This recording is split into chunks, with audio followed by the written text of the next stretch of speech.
नमस्कार साथियों, बहुत बहुत स्वागत है आप सभी को हमारे यूट्यूब चैनल हेम्ब्रोम एकेडमी में।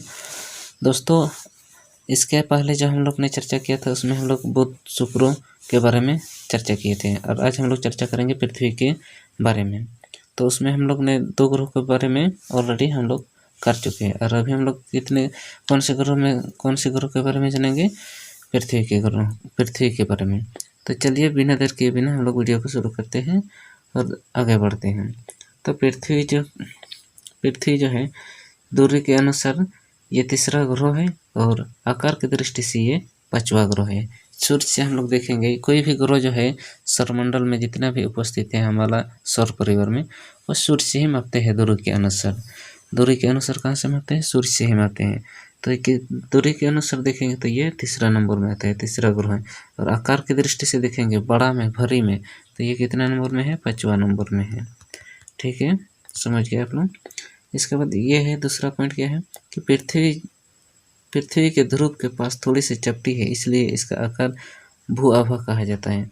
मतलब क्या है कि पृथ्वी इस तरह से है तो यहाँ पर भी थोड़ी चपटी है, यहाँ पर भी थोड़ी चपटी है। और भू आभा का अर्थ होता है पृथ्वी जैसा। क्या है? पृथ्वी जैसा। ठीक है, समझिए।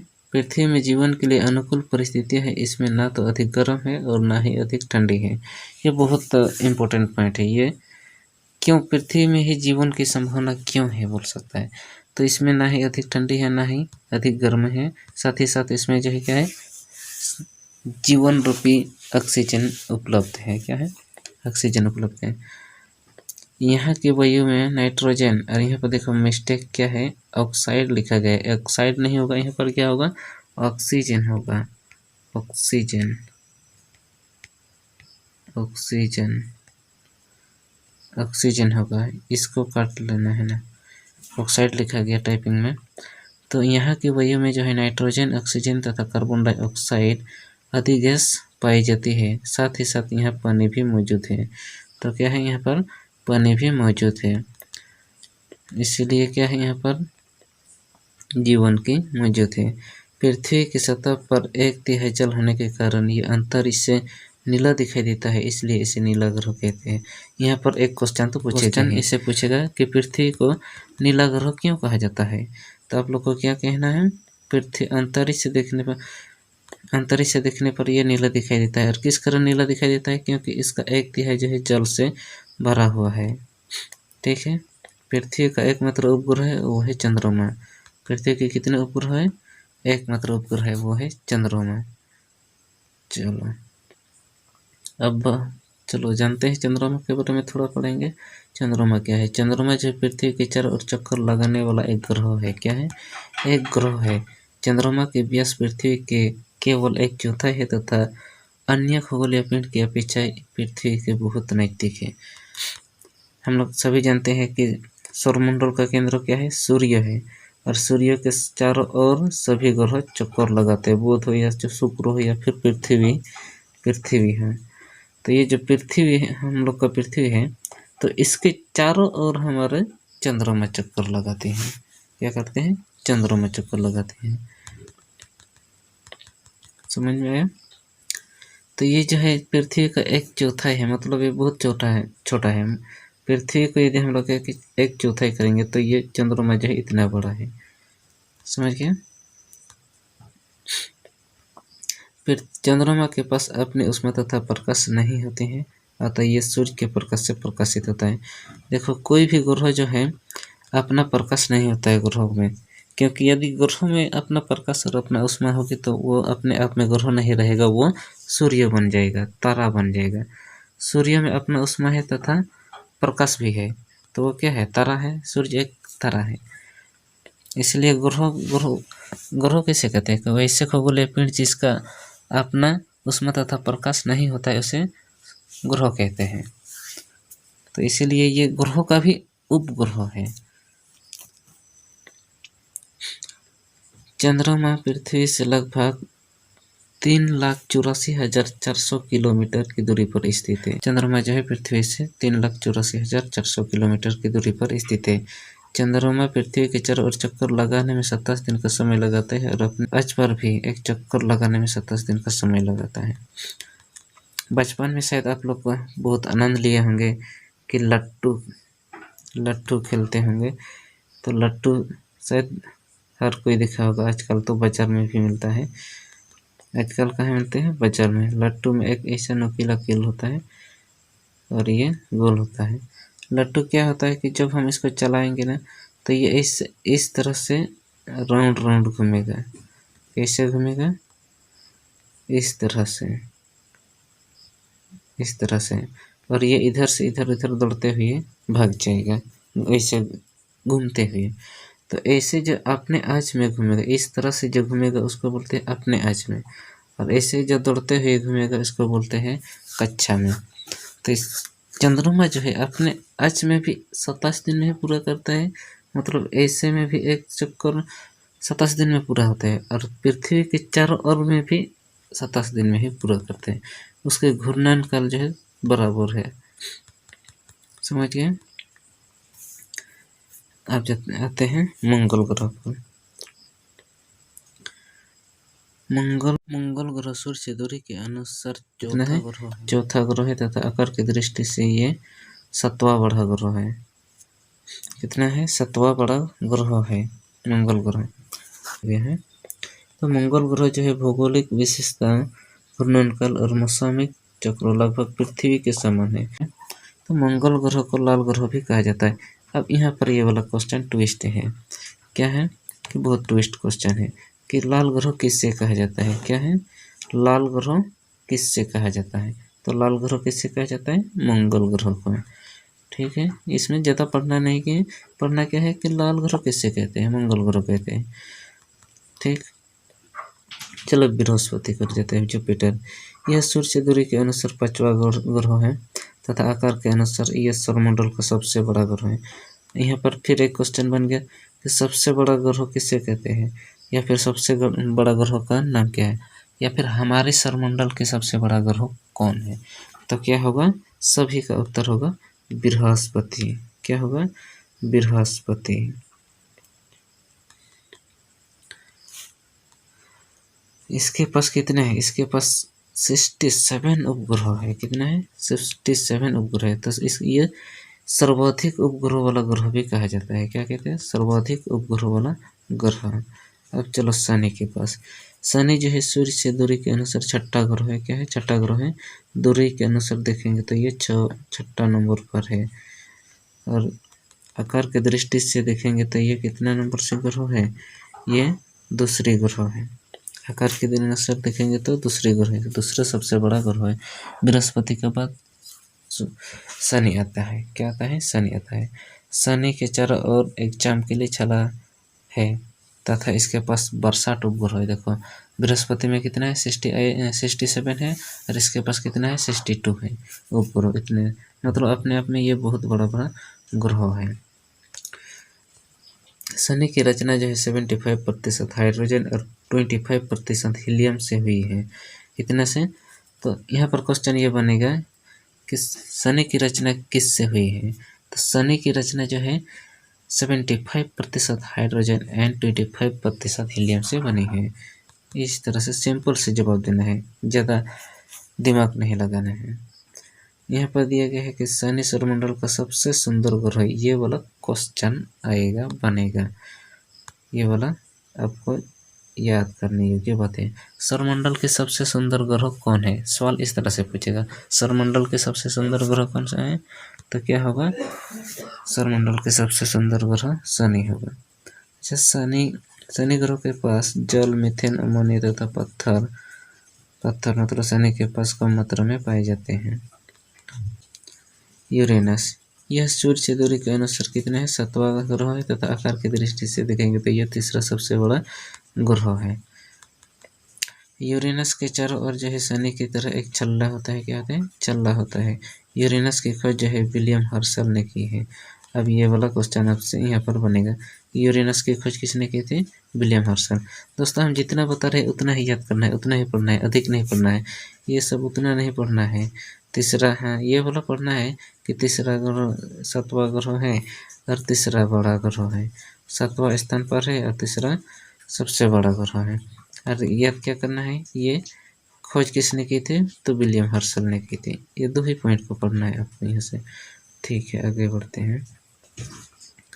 यूरेनस के बाद आते हैं नेपच्यून, 8वां ग्रह है। सूर्य की दूरी के अनुसार ये 8वां ग्रह है तथा आकार की दृष्टि से देखेंगे तो ये चौथा सबसे बड़ा ग्रह है। अगर चौथा सबसे बड़ा ग्रह नेपच्यून है तो 5वां सबसे बड़ा ग्रह कौन है? तो हम लोग ने देखा था क्या, पृथ्वी 5वां सबसे बड़ा ग्रह है। ठीक है, इसकी बनावट जो है यूरेनस के समान होता है। किसे? यूरेनस के समान है। यूरेनस मतलब कैसे बना है, इसी पर। अब देखते हैं ग्रहण। ग्रहण क्या चीज़ होता है? तो ये खगोलीय घटना है। ग्रहण क्या है? खगोलीय घटना है। यह चंद्रमा के, पृथ्वी तथा चंद्रमा के परिक्रमण के अवस्था के कारण होता है। और ग्रहण जो है 2 प्रकार के होते हैं, सूर्य ग्रहण और चंद्र ग्रहण। चंद्र ग्रहण या सूर्य ग्रहण। ठीक है, अब देखते हैं अगला। चंद्र ग्रहण जो है, जब पृथ्वी सूर्य एवं चंद्रमा के बीच आ जाती है तो पृथ्वी की छाया चंद्रमा पर पड़ने लगती है और चंद्रमा के उस भाग पर काला नजर आते हैं, उससे चंद्र ग्रहण कहते हैं। यह ग्रहण मतलब चंद्र ग्रहण जो है पूर्णिमा के दिन होते हैं। कौन से दिन? पूर्णिमा के दिन होता है। यहाँ बोल रहा है कि पृथ्वी, यहाँ पर सूर्य है और यहाँ पर चंद्रमा है। तो पृथ्वी सूर्य एवं चंद्रमा के बीच, ये है सन, पृथ्वी सन, और ये है मून। तो पृथ्वी जो है इसके बीच में आ जाती है तो इसकी छाया जो इसके ऊपर पड़ने लगती है, चंद्रमा के ऊपर धीरे धीरे पड़ने लगता है। तो यहाँ से मान लो ये साइड से पड़ा, ये साइड से पड़ा, इधर में था पहले पृथ्वी, तो इस भाग पर पड़ेगी तो इस भाग क्या हो जाएगा? काला हो जाएगा। फिर पृथ्वी इधर आ जाएगी। पृथ्वी तो उतना तेज से नहीं गति करता है, ये चंद्रमा ही इधर थोड़ा आ जाएगा हटके से, तो क्या हो जाएगा? तो ये धीरे धीरे काला होते जाएगा। तो हम लोग क्या बोलेंगे? वो ग्रहण लग रहा है। तो इस तरह की प्रक्रिया होती है चंद्र ग्रहण और ग्रहण में, मतलब चंद्र ग्रहण या सूर्य ग्रहण में। सूर्य ग्रहण में भी वही प्रक्रिया देखो, जब चंद्रमा पृथ्वी एवं सूर्य के बीच आ जाते हैं तब चंद्रमा की छाया पृथ्वी पर पड़ने लगती है, जिसके कारण सूर्य के पूर्ण भाग दिखाई नहीं देते हैं। इस घटना को ही क्या कहते हैं? सूर्य ग्रहण कहते हैं। यह घटना अमावस्या के दिन होता है। ठीक है, अब आया ये सूर्य, ये पृथ्वी, अब आया बीच में चंद्रमा। तो ये हम लोग को यहाँ से ढक लेगा तो हम लोग को इसकी चंद्रमा की छाया हम लोग यहाँ पर आने लगेगी तो हम लोग सूर्य को देख नहीं पाएंगे। और क्या? तो ये इसी घटना को क्या बोलते हैं? सूर्य ग्रहण कहते हैं। आई होप आप लोग को समझ में आ गया होगा। अब देखते हैं क्षुद्र ग्रह। यह सूर्य के चारों ओर चक्कर लगाने वाले खगोलीय पिंड है। क्या है? खगोलीय पिंड है तथा तारों ग्रह एवं उपग्रहों के आकार में छोटे हैं लेकिन उल्का पिंड से बड़ा है। इस प्रकार के अनगिनत पिंड को क्षुद्र ग्रह कहते हैं। ठीक है, क्षुद्र ग्रह मंगल ग्रह एवं बृहस्पति के कक्षाओं के बीच पाई जाती है। ये वाला पॉइंट महत्वपूर्ण है। क्वेश्चन पूछेगा कि क्षुद्र ग्रह कहाँ पाए जाते हैं। तो क्षुद्र ग्रह जो है मंगल ग्रह एवं बृहस्पति के कक्षाओं के बीच में पाए जाते हैं। ठीक है, क्षुद्र ग्रह कई वर्ष पहले विस्फोटक के बाद ग्रह से टूटकर बने हैं। ये वाला उतना इम्पोर्टेंट नहीं है, ये क्वेश्चन नहीं बनेगा। ठीक है, अब आते हैं उल्का। आकाश में कभी कभी एक ओर से दूसरे ओर अत्यंत वेग से जाते हुए अथवा पृथ्वी पर गिरते हुए दिखाई पड़ते हैं, उसे उल्का कहते हैं। क्या कहते हैं? उल्का कहते हैं। उल्का पिंड देखेंगे। उल्का पिंड जो अंश वायुमंडल में जलने से बचकर पृथ्वी तक पहुंच जाते हैं, उसे उल्का पिंड कहते हैं। मतलब हम उल्का को ही जब हम लोग देखते हैं ना आकाश में रात के समय, तीव्र गति से ऐसे आते हैं और वो जल जाते हैं, लेकिन जो अंश बच जाते हैं उसका जल के खत्म नहीं होगा और पृथ्वी पर पहुंच जाएगा, तो उसी को क्या कहते हैं? उल्का पिंड कहते हैं। ठीक, यहाँ देखो आकाशगंगा। खुले आकाश में एक ओर से दूसरे ओर तक फैले एक चौड़ी सफेद पट्टी को आकाशगंगा कहते हैं। रात्रि के समय आप लोग देख सकते हैं कि एक बहुत ऐसे मतलब सफेद पट्टी के जैसे चौड़ी से बहुत चौड़ी होते हैं, उसी को आकाशगंगा कहते हैं। रात में ही दिखाई देगा, सफेद दिखाई देगा। ठीक है, आकाशगंगा में लाखों करोड़ों तारों का समूह होते हैं तथा इसमें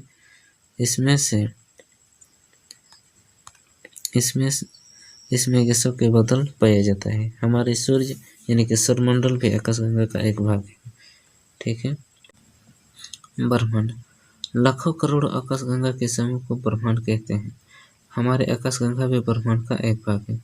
देखो यहाँ पर क्या होता है कि लाखों सौरमंडल मिलकर क्या बनते हैं, एक आकाशगंगा बनते हैं, और लाखों करोड़ आकाशगंगा मिलकर क्या बनते हैं, एक ब्रह्मांड बनते हैं।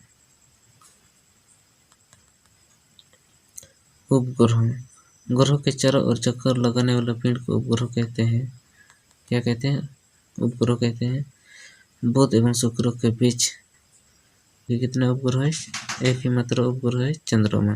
लेकिन यहाँ पर बोल रहे बुध और शुक्र की एक भी नहीं है। बृहस्पति के सर्वाधिक उपग्रह है। क्या है, बृहस्पति के सर्वाधिक उपग्रह, इसकी संख्या कितने हैं, 67 उपग्रह है। तो बृहस्पति के सबसे बड़े ग्रह, देखो ये वाला याद रखना है, बृहस्पति के सबसे बड़ी उपग्रह के नाम क्या है, गैनीमेड। क्या है, गैनीमेड। सबसे बड़ा उपग्रह का नाम क्या है बृहस्पति की, गैनीमेड। तो इसको याद करना है। यहाँ क्वेश्चन कैसे बोलेगा, कैसे पूछेगा कि बृहस्पति के सबसे बड़े उपग्रह का नाम क्या है, तो क्या लिखना है, गैनीमेड। ठीक।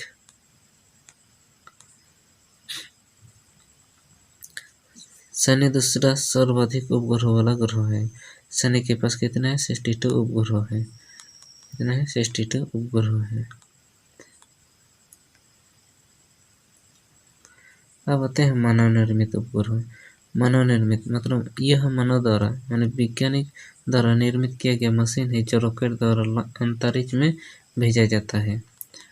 इसको जो है मानव निर्मित करते हैं एक मशीन, और वो रॉकेट में सेट करके उसको रॉकेट सहित छोड़ दिया जाता है अंतरिक्ष में। इसका उपयोग जो है ब्रह्मांड के बारे में जानकारी प्राप्त करना तथा पृथ्वी पर संचार माध्यम के लिए किया जाता है।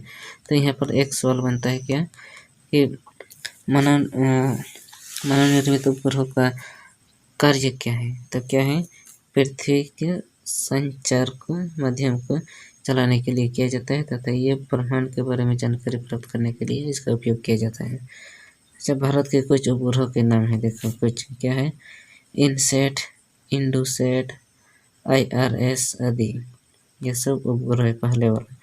विश्व का पहला मानव निर्मित उपग्रह जो था वो था स्पुतनिक 1। क्या था, स्पुतनिक 1। ये वाला एक पॉइंट याद करके रखना, स्पुतनिक 1।